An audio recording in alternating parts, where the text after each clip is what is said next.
Auzubillahiminash-shaytanir-rajim. Bismillahir-rahmanir-rahim. Assalamu alaikum dear aspirants.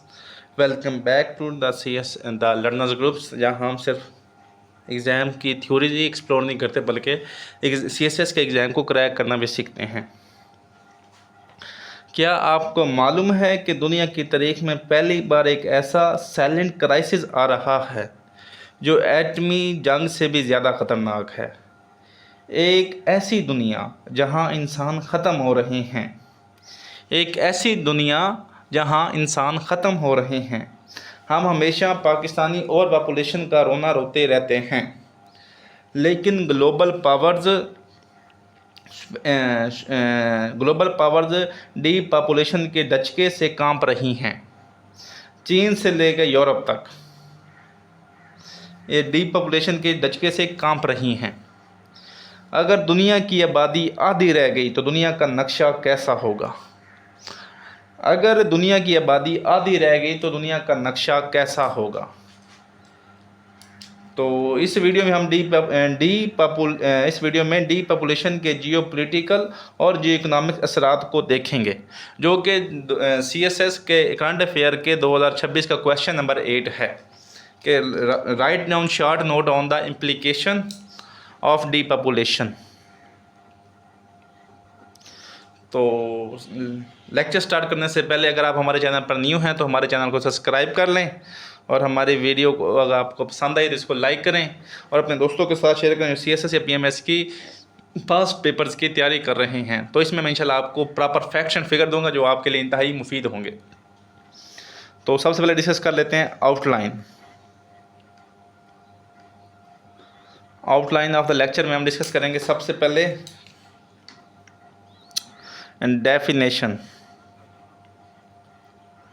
Definition of डीपॉपुलेशन discuss करेंगे। उसके बाद इसमें एग्जांपल दूंगा मैं आपको। तो ये आपके एग्ज़ाम में आपके लिए 2 नंबर्स के लिए काफ़ी है। उसके बाद हम इंशाल्लाह डिस्कस करेंगे इम्प्लीकेशंस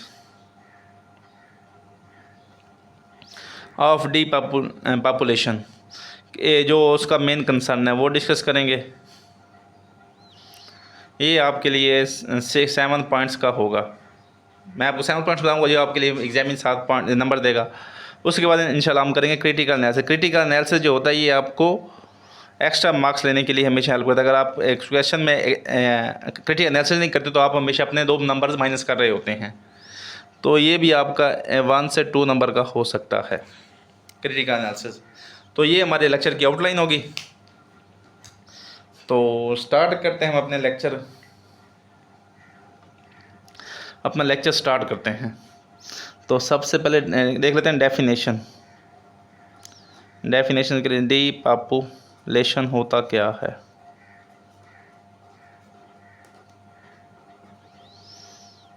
डीपॉपुलेशन होता क्या है तो आप नोट करते जाएं। मैं आपको लिखने तो देर हो जाती है, लेक्चर लेंथ हो जाता है। तो लिखें आप refers to the significant and sustain reduction. क्या है? Depopulation refer to sustained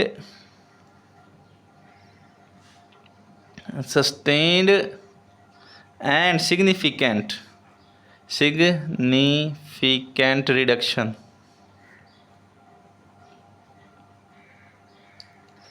in human population of specific humans population of specific area, specific geographic area.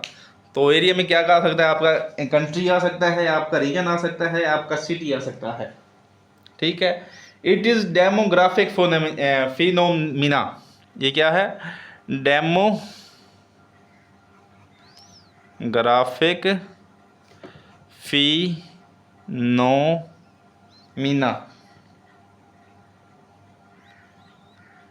Phenomena where the numbers of the people living in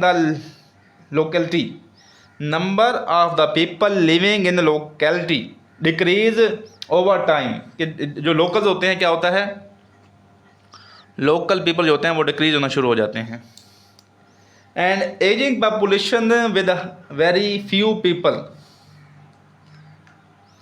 A an ageing population with very few young peoples.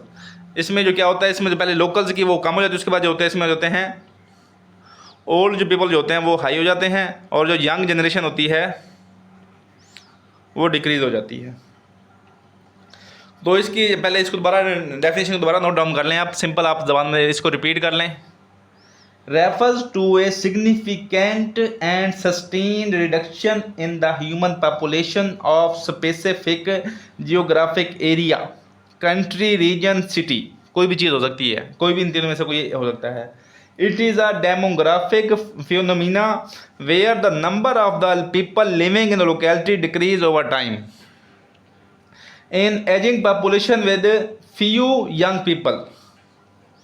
इसमें जो होते हैं वो हो जाते हैं, जो young होते हैं वो कम होते हैं और जो ओल्ड होते हैं वो ज़्यादा होते हैं। इसकी एग्जांपल जो बेहतरीन एग्जांपल वो है जापान।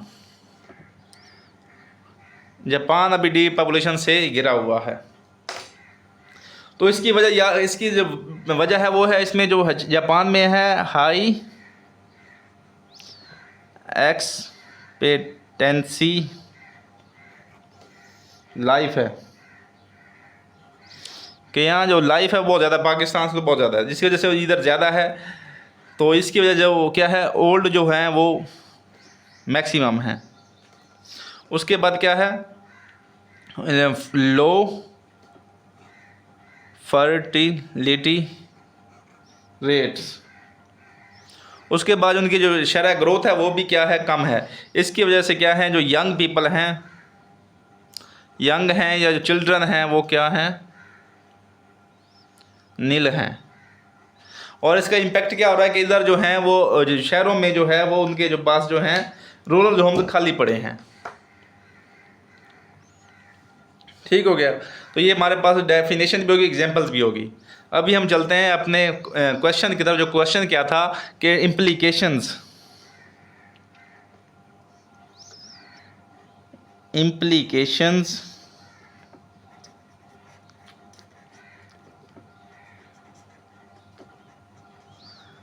ऑफ डीपॉपुलेशन।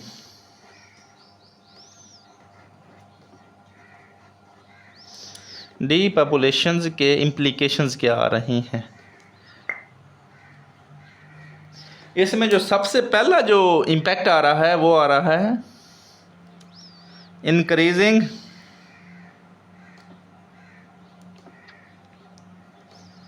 एजिंग पॉपुलेशन के। एजिंग पॉपुलेशन बढ़ रही है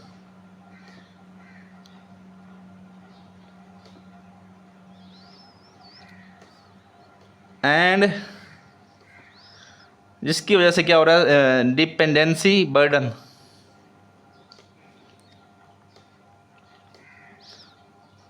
ऑन गवर्नमेंट्स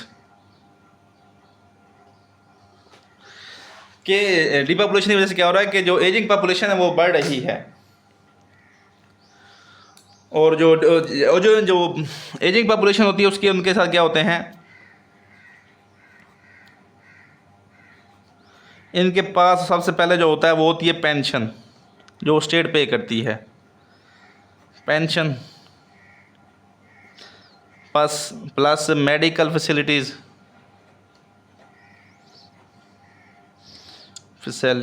तो इसकी वजह से ये स्टेट पे डिपॉपुलेशन जैसे एजिंग पॉपुलेशन बढ़ रही है, और बढ़ने की वजह से क्या हो रहा है कि स्टेट के ऊपर जो है लोड भी बढ़ रहा है। किन चीज़ों का लोड बढ़ रहा है, वो पेंशन का बढ़ रहा है, और जो बूढ़े लोगों उनको ज़िंदा रखने के लिए उनको, क्योंकि वो हर चीज़ जो होती है उसके लिए नर्सेज होती हैं, मेडिकल स्टाफ होता है, उसके बाद उनको देखभाल के लिए होता है, तो उनके लिए क्या है, मेडिकल फैसिलिटीज़ भी, हेल्थ इंफ्रास्ट्रक्चर में बजट ज़्यादा लगाना पड़ता है। तो इसके लिए उनके ऊपर वो ज़्यादा बर्डन बढ़ा हुआ है, dependency burden on the governments है। इसके बारे में फैक्ट नोट कर लें, जो वर्ल्ड हेल्थ ऑर्गेनाइजेशन दे रही है, 1 in 6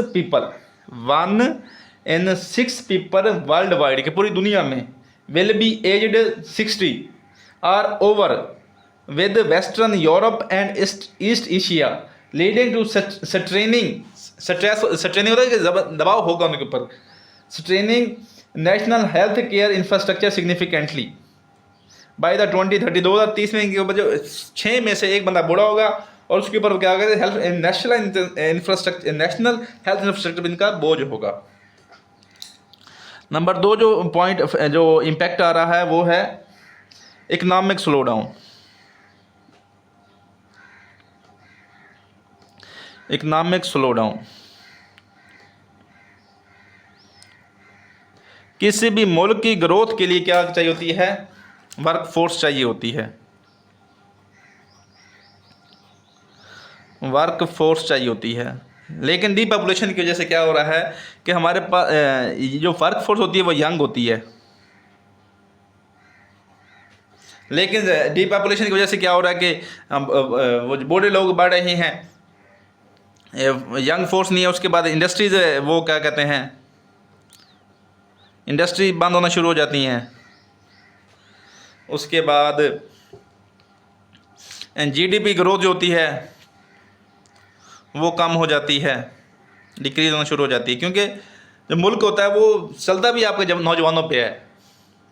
क्योंकि एग्रीकल्चर काश्तकारी करनी है, उसके लिए भी आपको यंग वर्क फोर्स चाहिए। इंडस्ट्री चलानी है, कोई रिसर्च डेवलपमेंट करनी है, तो उसके लिए सब आपके पास क्या चाहिए? आपको यंग वर्क फोर्स चाहिए। लेकिन वो तो हमारे पास है नहीं, कि हमारे पास जो एजिंग पॉपुलेशन है, जिसकी वजह से हमारी जो इकोनॉमिक स्लो डाउन हो जाता है। इसके बारे में आईएमएफ का रिपोर्ट है। आईएमएफ की रिपोर्ट कह रही है 1% increase in the early dependency ratio, कि अगर जो डिपेंडेंसी जो है वो अगर 1% भी बढ़ती है, इंक्रीज होती है, रेशो रिड्यूस कर देती है, क्या कहती है, उससे कम कर जाती है national annual GDP growth by approximately 0.4%, कि अगर 1% भी जो क्या है अर्ली डिपेंडेंसी रेशो बढ़ती है, कि अगर वो ज़्यादा बढ़ जाते हैं, 1% भी क्या कहते हैं कि ओल्ड बढ़ते हैं, तो इसको कर लेते हैं इंक्रीज इन एज्ड, तो क्या होता है, जो आपकी जीडीपी होती है वो कम हो जाती है। जीडीपी इसको आप उसमें लिख सकते हैं, इसको आप लिख सकते हैं 1%, तो आपकी जीडीपी कितनी हो सकती है? ये 14%। और ये कौन कह रहा है? ये आईएमएफ कह रहा है। ये आपके लिए भाई इंपॉर्टेंट फैक्ट है। एज्ड पीपल अगर 1% भी बढ़ते हैं तो वो क्या होता है कि आपकी जीडीपी ग्रोथ को ही कम कर देता है। नंबर दूसरा जो इम्पैक्ट इम्प्लीकेशन आता है, तीसरा, 2 तो हो चुके हैं, तीसरा जो इम्पैक्ट आता है लेबर शॉर्टेज हो जाती है।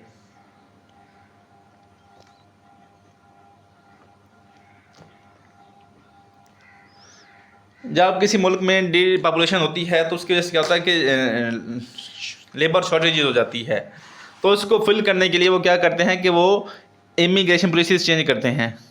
इमिग्रेशन जो पॉलिसीज होती हैं वो क्या होती हैं, वो रिलैक्स कर देते हैं। तो क्या क्यों रिलैक्स करते हैं? ताकि क्योंकि कोई भी मुल्क चल रहा होता है उसमें उसको क्या चाहिए, उसके लिए उसको skilled plus non skilled worker चाहिए। इंडस्ट्रीज़ में, किस में चाहिए? इंडस्ट्रीज़ में, हेल्थ केयर में, उसके बाद आईटी में, प्लस एग्रीकल्चर में, एक्सेट्रा। तो इसके लिए उनको चाहिए होती है कि जो स्किल्ड होते हैं वो उनको चाहिए। इंडस्ट्रीज़ में इंजीनियर्स, रिसर्चर्स जो होते हैं। हेल्थ केयर में भी जिनको चाहिए, क्या कहते हैं, स्किल्ड चाहिए। नर्सेज हो सकती, नर्सेज हो गई, डॉक्टर्स हो गए, सर्जन हो गए, तो ये भी स्किल्ड हो गए। लेकिन आईटी में भी इनको चाहिए। लेकिन एग्रीकल्चर में इनको जो नॉन स्किल्ड चाहिए, या फिर जो वो ऑफिस वर्क है, जो टी बॉय होते हैं, या जो क्लर्कल ऑफिस के लिए, उनके लिए नॉन स्किल्ड ऑफिस चाहिए होता है। तो इसके लिए क्या करते हैं कि ये पॉलिसी रिलैक्स करते हैं। तो लेबर शॉर्टेज हो जाती है अब किसी भी मुल्क में डीपॉपुलेशन की वजह से।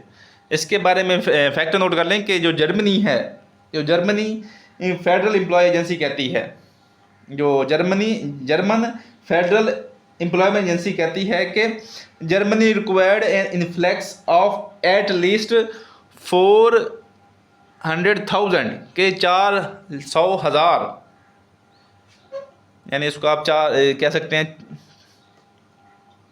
4 लाख कह सकते हैं अपनी उर्दू के ज़माने। लेकिन वो कहते हैं कि 400,000 skilled immigrants worker annually to sustain its industries base and plug critical structure gaps in healthcare and technology sectors. कि Germany requires an influx of at least 4 lakh skilled immigrants worker annually to sustain its industrial base and plug critical structure gaps in healthcare and technology sectors. तो इसके लिए इसको ये कौन कह रहा है? ये जर्मनी को है। तो नंबर 4 क्या इम्पैक्ट आता है? वो होता है फिजिकल स्ट्रेस हो जाता है।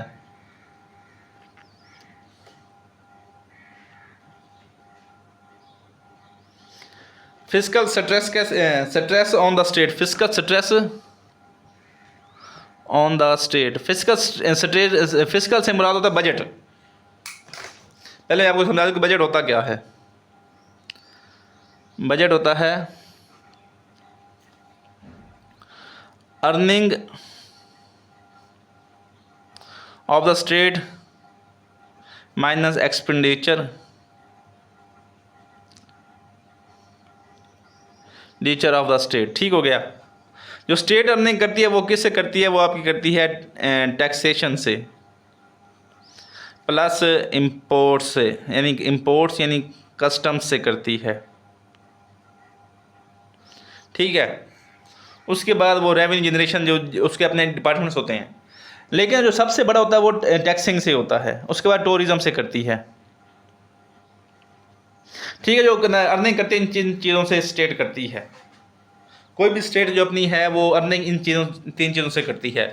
लेकिन जब आपके पास वो कहते हैं कि वर्क फोर्स की कमी है, वर्क फोर्स कम है, क्योंकि आपके पास ओल्ड पॉपुलेशन बढ़ चुकी है डी पॉपुलेशन की वजह से, तो किसकी वजह से आपका जो टैक्स है, टैक्स टू जीडीपी रेशो भी क्या हो चुकी है? वो कम हो जाती है। इंपोर्ट्स होती हैं जब वो कहते हैं कि हम जो नौजवान नस्ल होती है वो कार्स, उसके बाद इंडस्ट्रीज़ के लिए इंडस्ट्रीज़ वो कह सकते हैं कि मशीनरी एक्सपोर्ट इंपोर्ट करते हैं जो होते हैं, तो जिसकी वजह से वो क्या करते हैं। लेकिन जो ये हमारे पास जो यंग जनरेशन तो है जो कार्स में सफ़र करे या इंडस्ट्रीज़ में जो है मशीन लेके हैं ताकि वो अपनी प्रोडक्शन बढ़ा सके, लेकिन ये तो ओल्ड पॉपुलेशन है जिसकी वजह से यहाँ कस्टम्स की ड्यूटीज़ भी कम हो जाती हैं। और टूरिज़्म को वो कहता है कि टूरिज़्म शौक है नौजवानों का, ये और बूढ़े पीपल उसे बेड के ऊपर सोए रहते हैं या फिर वो सिर्फ वाकशा करते हैं। टूरिज़्म कहाँ करेंगे? पहाड़ों पर कहाँ चढ़ेंगे? इसकी वजह से वो भी इनका भी जो है ये रेवेन्यूएशन भी कम हो जाता है। तो इसकी वजह से क्या होता है कि इनको जो है फिजिकल डेफिसिट यानी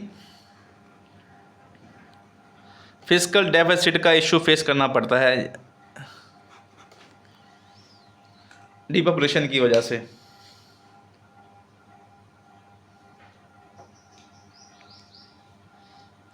नंबर 5 पॉइंट इफेक्ट देख लेते हैं। 5वां जो इम्पैक्ट आता है वो आता है urban and rural imbalance. D population का जो इम्पैक्ट आता है वो पूरे मुल्क पर एक जैसा नज़र नहीं आता, बल्कि इसका जो ज़्यादा इम्पैक्ट आता है वो होता है ज़्यादा जो इम्पैक्ट आता है वो होता है रूरल एरियाज़ में होता है। इसकी वजह यह है कि लोग जॉब्स के लिए इंटरटेनमेंट के लिए किधर मूव करते हैं? शहरों की तरफ मूव करते हैं। तो रूरल एरियाज़ में जो पहले वो कहते हैं कि जो है पॉपुलेशन वो कम रह जाती है, लेकिन एट द रिज़ल्ट क्या होता है कि सिर्फ जो रूरल एरियाज़ में जो होते हैं सिर्फ वही एजड पीपल रह जाते हैं। यंग जनरेशन जो होती है वो शहरों को मूव हो जाती है, एजड पीपल रह जाते हैं, एजड पॉपुलेशन से रूरल एरिया में रह जाती है, बाकी सारे जो हैं वो शहरों की तरफ मूव हो जाते हैं। अगर जो बंदा यंग है अगर वो बच्चों बूढ़ों को सपोर्ट कर सकता है तो ठीक है, नहीं तो वो अगर वो सपोर्ट कर सकता है वो अपने माँ बाप को भी शहरों में बुला लेता है, जिसकी वजह से क्या कहते हैं कि अबेंडेंस होम हो जाते हैं, कि घर खाली होना शुरू हो जाते हैं। अबेंडेंड होम बनना शुरू हो जाते हैं कि देहातों में जो है वो घर खाली होना शुरू हो जाते हैं। इसी पॉलिसी को नज़र रखते हुए इटली ने क्या किया है, इटली ने जो पॉलिसी इख्तियार की है वो है €1 हाउस स्कीम। जो इटली ने क्या किया है, इसको ख़त्म करने के लिए, नहीं जो रूरल इम्बैलेंस है इसको पूरा करने के लिए उसने क्या किया है, इटली ने शुरू किया है Italy's €1 house scheme.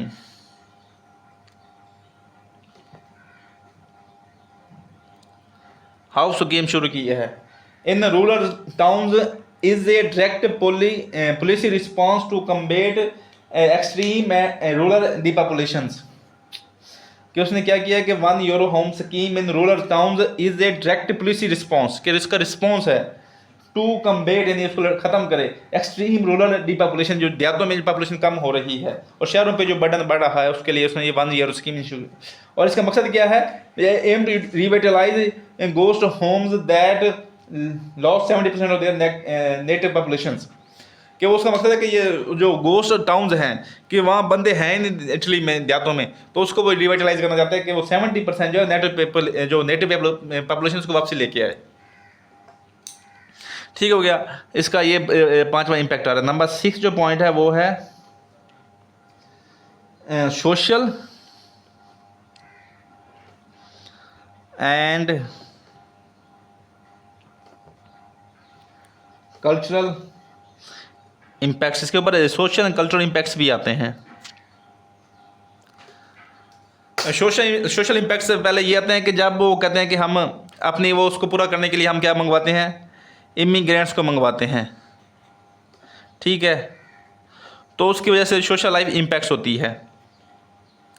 Social life जो होती है वो चेंज होती है, क्योंकि हर बंदे का अपना वो सोसाइटी होती है, उससे सीख के होता है, उनकी values and norms and values उसकी डिफरेंस होती हैं, तो सोशल इम्पैक्ट्स आता है। ठीक है, उनकी जो वैल्यूज़ होती हैं, कल्चर होते हैं, वो अलग होते हैं, जिसकी वजह से उनके इम्पैक्ट्स आता है उस मुल्क में डीपॉपुलेशन की वजह से, क्योंकि वो अपनी फैक्ट्रीज़ को या हेल्थ केयर को पूरा करने के लिए बाहर से इमिग्रेंट्स को मंगवा के आते हैं, तो जिसकी वजह से सोशल इम्पैक्ट्स आते हैं। कल्चर इम्पैक्ट्स ये होते हैं कि जब चाइना ने 1 चाइल्ड पॉलिसी लेके आई, 1 चाइल्ड पॉलिसी, इसकी वजह से क्या हुआ कि रिश्ते ख़त्म हो गए, क्योंकि एक बच्चा होगा ना उसके ना बहन होगा ना भाई होगा। जब बहन भाई नहीं होगा तो उसका वो कहते हैं कि अंकल, यानी जो चाचू, फूफो, मामा और खाला, मामू और खालू, ये 4 रिश्ते ख़त्म हो जाते हैं। जब किसी को वो कहते हैं कि रिश्ते नहीं होंगे, नो रिलेशंस। ठीक है, रिलेशन ही नहीं होंगे, उसको पता ही नहीं होगा कि उसको सिर्फ माँ बाप का पता होगा बच्चे को। उसके बाद उसके जो उसकी हीलिंग के लिए कोई वो रिश्ते रिलेशन नहीं होंगे, ना उसके पास मामू होगा, ना खाला होगी, ना चाचू होगा, ना फुफ्फो होगी, जिसकी वजह से वो उसको बच्चा वो उसके बाद वो आइसोलेट रहना पसंद करेगा अपने आप को। उसका कल्चर भी डैमेज होगा और सोशल इम्पैक्ट्स भी आएंगे। इसके बारे में फैक्ट नोट कर लें। A sharp increase in single person household and isolated living arrangements in low fertilization बढ़ा है। कि पीओ रिसर्च सेंटर कह रहा है, जो पीओ रिसर्च सेंटर है, जो इंटरनेशनल लेवल का रिसर्च सेंटर, वो कह रहा है कि जो डेवलप कंट्रीज हैं उनमें क्या हुआ कि शार्प अचानक बूस्ट आया है कि सिंगल पर्सन हाउस होल्ड, एक घर के एक बंदे के रहने के लिए जगह बना रहे हैं। उसके बाद वो आइसोलेटेड अपने रहने शुरू कर रहे हैं कि उनके पास रिश्तेदारी नहीं है। नंबर 7 जो इम्पैक्ट आ रहा है वो आ रहा है नेशनल सिक्योरिटी।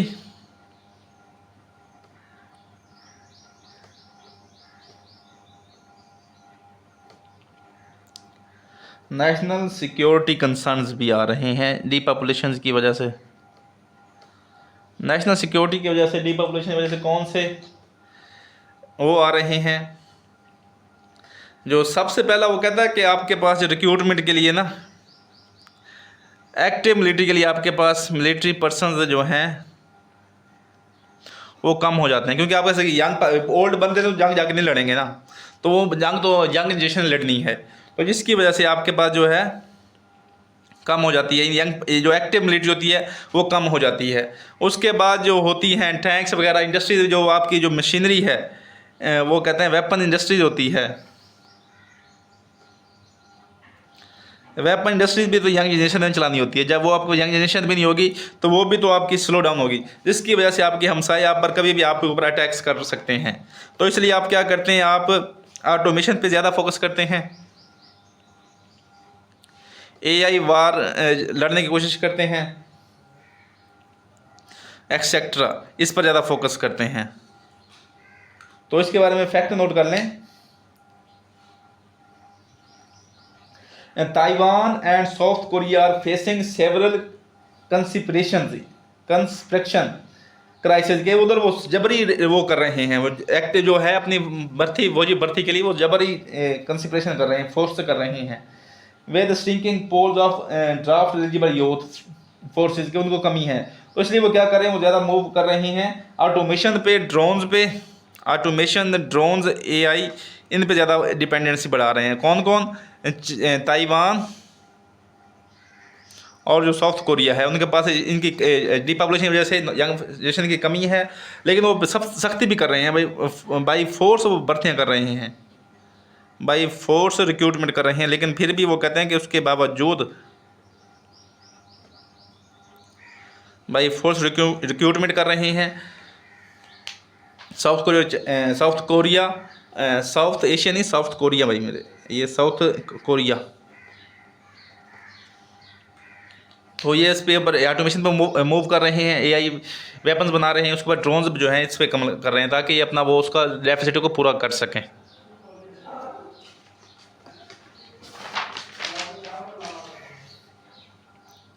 अभी हम करते हैं अपना कल, ये 7 पॉइंट्स मैंने बता दिए आपको। आप 7 पॉइंट्स अगर एग्जाम में 6 भी लिखते हैं तो आपका स्ट्रॉन्ग तैयार हो सकता है क्वेश्चंस। अभी चलते हैं हम क्रिटिकल एनालिसिस की तरफ। क्रिटिकल एनालिसिस होता है कि आपने सारे वो उसको नेगेटिव पॉइंट्स बताए हैं, अब हम आपको बताएंगे इसके पॉजिटिव पॉइंट्स, कि जो हमने जितने भी पॉइंट्स पीछे बताए हैं वो सारे डिपॉपुलेशन के नेगेटिव पॉइंट्स थे। अब हम इसके पॉजिटिव पॉइंट्स बताएंगे। तो सबसे पहला जो है वो कहता है कि इसकी वजह से, जब बी पॉपुलेशन की वजह से क्या हो रहा है, इकोलॉजिकल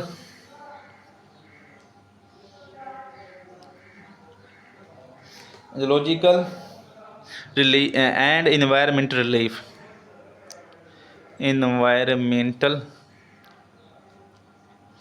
रिलीफ। वो कह रहा है कि जब आपको आप जो फेक देख रहे हैं कि आपका टेम्परेचर, क्लाइमेट चेंज की वजह से टेम्परेचर बढ़ रहा है, क्लाइमेट चेंज जो हो रहा है इसकी वजह क्या है, आपकी कार्बन एमिशन जो है वो बहुत ज़्यादा है, क्योंकि पॉपुलेशन बहुत ज़्यादा है। तो इसकी वजह से जो कार्बन फुटप्रिंट्स होते हैं, क्योंकि एक बच्चे को उसको वो कहता है कि उसको नेचुरल रिसोर्सेज भी चाहिए, उसको खुराक के लिए वो कहते हैं इंडस्ट्रीज, उसको पंखे, उसको सब कुछ चाहिए। तो उसके जिसकी वजह से वो उसकी ज़रूरत पूरी करने के लिए कार्बन फुटप्रिंट्स बहुत ज़्यादा बढ़ जाता है, जिसकी वजह से क्लाइमेट चेंज आ रहा है। क्लाइमेट चेंज की वजह से आपका जो टेम्परेचर है वो बूस्ट हो रहा है, टेम्परेचर जो है वो बूस्ट हो रहा है। अगर वो पॉपुलेशन आधी हो जाएगी तो उसके कार्बन एमिशंस भी आधी हो जाएंगी। अगर हाफ पॉपुलेशन होगी तो क्या होगा, तो हाफ कार्बन एमिशंस होंगी, जिसकी वजह से आपका जो टेम्परेचर है वो डिक्रीज होना शुरू हो जाएगा, यानी वो रिलैक्स होने, जो उसका जो प्रेशर है वो कम होना शुरू हो जाएगा। उसके बाद जो है वो जब वेस्ट जनरेशन भी कम हो जाएगी, वेस्ट जनरेशन जो हो रही है वो भी कम होना शुरू हो जाएगी, क्योंकि अब एक बंदा बहुत ज़्यादा वेस्ट, जितना भी वेस्ट कहता है कि पाकिस्तान में 4 kg पर पर्सन डेली क्रिएट करता है वेस्ट, 4 kg। ठीक हो गया। तो इसके बारे में कोटेशन नोट कर लें जो डॉक्टर हरमन डिले ने कही है। डॉक्टर हरमन डिले, इसको नोट कर लें, ये एक एनवायरमेंटलिस्ट हैं, डॉक्टर हरमन डिले। वो कहता है कि population decline is not a civilisational catastrophic, it is a ecological blessing. वो कहता है कि ये सिर्फ सिविलाइजेशनल कैटास्ट्रोफिक तबाही नहीं है, किसी सिविलाइजेशन की तबाही नहीं है, बल्कि ये रिलीव ब्लेसिंग है इकोलॉजिकल के लिए ब्लेसिंग है। नंबर 2 जो कांटो आर्गूमेंट्स है वो है लेबर स्कॉर्सिटी। लेबर स्कॉर्सिटी ये है कि जब किसी मुल्क में एंड लेबर स्कॉर्सिटी होगी एंड उसके बाद क्या होगा, वेज एप्रिसिएशन है, जो है गुर्बत है वो कम होगी। एप्रिसिएशन डी पॉपुलेशन से क्या हो रहा है कि आपकी जो है लेबर फोर्स वो कम हो रही है,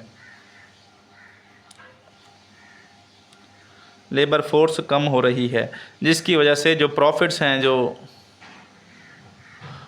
हैं वो भी कम हो रहे हैं, क्योंकि इंडस्ट्रीज चलेगी तो प्रॉफिट्स होंगे ना, जब इंडस्ट्रीज नहीं होगी तो फिर वो क्या कहेगा। तो इसलिए वो कहता है कि जब आपके पास लेबर फोर्स कम होगी तो उसको अच्छी वेज मिलेगी, तो जो फोर्स होगी, जो लेबर फोर्स वो अपनी डिमांड करेगी, force demands better environment plus wage plus facilities. तो जब वो कहता है कि शॉर्टेज होगी तो फिर ये जो लेबर फोर्स है डिमांड करेगी हमें अच्छा इन्वायरमेंट दिया जाए, हमें अच्छी सैलरी दी जाए, यानी बेटर, यानी कम्पिटिटिव कह सकते हैं, या जो बेटर सैलरी और उसको बेटर फैसिलिटीज़ दी जाएँ। तो क्योंकि जो इन्वेस्टर है या कैपिटलिस्ट है वो इन चीज़ों को, कैपिटलिस्ट इसको पूरी करने की कोशिश करेगा ताकि वो अपना प्रॉफिट बढ़ा सके, प्रॉफिट को बूस्ट करने के लिए वे सारी उनकी शर्तें मानेगा। इसकी मिसाल जो है वो कहता है कि in the after math of the black death pandemic, जो 14वीं सदी में जो आया था, 14वीं सेंचुरी में जो आया था, ब्लैक डेथ नाम की जो पेंडेमिक आया था, उसकी वजह से क्या था, ब्लैक डेथ पेंडेमिक में क्या हुआ था,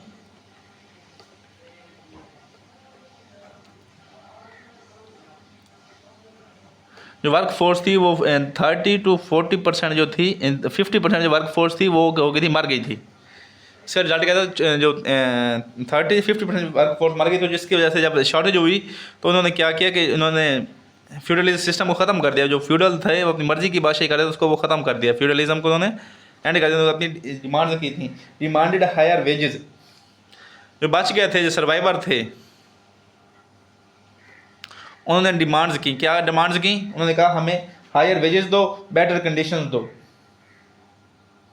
तो इससे जब सर्वाइवर ने जो क्या डिमांड्स की कि उन्होंने कहा कि हमें हायर वेजेस दो और हमें बेटर कंडीशन दो, इसका रिजल्ट क्या हुआ कि historical standard of living of life, जो इनका लिविंग स्टैंडर्ड था, लिविंग स्टैंडर्ड जो था वो बढ़ गया था, लिविंग स्टैंडर्ड जो था वो बढ़ गया था। इसी तरह वो कहता है कि अगर लेबर स्कॉस्टी होगी तो वेज एप्रिसिएशन होगी, जिसकी वजह से उनका लिविंग स्टैंडर्ड बढ़ जाएगा। तो डीपॉपुलेशन बुरी नहीं है, अच्छी है। एक तो इन्वायरमेंटल जो क्राइसिस इशू वो रिजॉल्व होगा, दूसरा इनकी जो लिविंग स्टैंडर्ड है वो भी बढ़ जाएगा। तो ये हो गया हमारा आज का लेक्चर। तो कंक्लूजन देखते हैं, कंक्लूजन्स।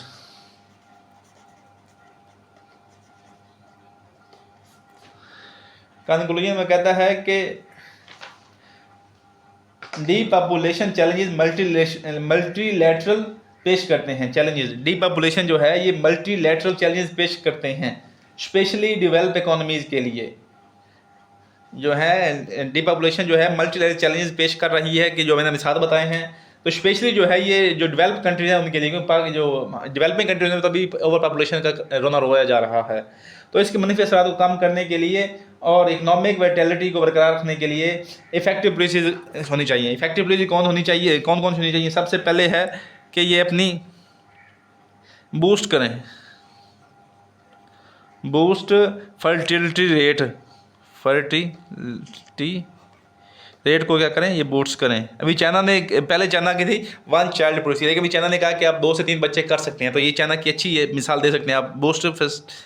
उसके बाद क्या है, उसके बाद जो है रोबोट्स लेके आएँ, ऑटोमेशन ऑफ वर्क फोर्स, जो वर्क फोर्स की कमी है उसको पूरा करें। ऑटोमेशन ऑफ वर्क फोर्स की जो कमी है वो ऑटोमेशन के जरिए पूरा करें, वो रोबोट्स पूरा करें।